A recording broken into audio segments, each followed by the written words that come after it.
Hi friends, এই দেখো আমার ছোট্ট নন্টুর সাথে খেলা করছিলাম। তারপর ওর মা ওকে যে সুজি দুধ খাইয়ে দিল। আর আজকে আমার শ্বশুরবাড়িতে কিন্তু এখানে মা মনসার বাৎসরিক পুজো আছে, তাই এখানে আমি পুজো দিতে এসেছিলাম। ডালা দিলাম, তারপর সবাই এখানে গন্ডি কাটতে যাচ্ছে। তোমরা এই সুন্দর সুন্দর ভিউজগুলো দেখো। চট করে আমি ইন্ট্রোটা দিয়ে নিই। Hello guys, welcome to my new channel বঙ্কাঞ্চি। আমার এই ভিডিওটা ভালো লাগলে একটা সাবস্ক্রাইব আর লাইক করে দিও প্লিজ। আর এই দেখো, এটা হচ্ছে আমার বর ঘন্টি দিচ্ছে। আর এই মন্দিরের চারধারে 3বার পাক করে ঘন্টি দেওয়ার পর সবাই গিয়ে একটু ফ্রেশ ট্রেশ হলো। আর অঞ্জলিটা অনেক রেতে হয়েছিল। তারপরে নন্টু ওকে নিয়ে একটু খেলনা কিনতে এলাম, ভীষণই খুশি হয়েছে সে।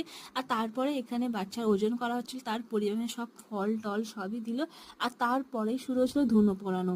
আমার শাশুড়ি মা এখানে ধুনো পড়ানো হচ্ছিল। আমি অনেক শুনেছি ধুনো পড়ানোর কথা, কিন্তু ফার্স্ট টাইম আমি এই ধুনো পড়ানো দেখছি। আর ভীষণই ভালো লাগলো, মায়ের কাছে বসে অনেক শান্তি পাওয়া যায়। তারপরেই শুরু হয়েছিল হোমের পরেই একদম অঞ্জলি।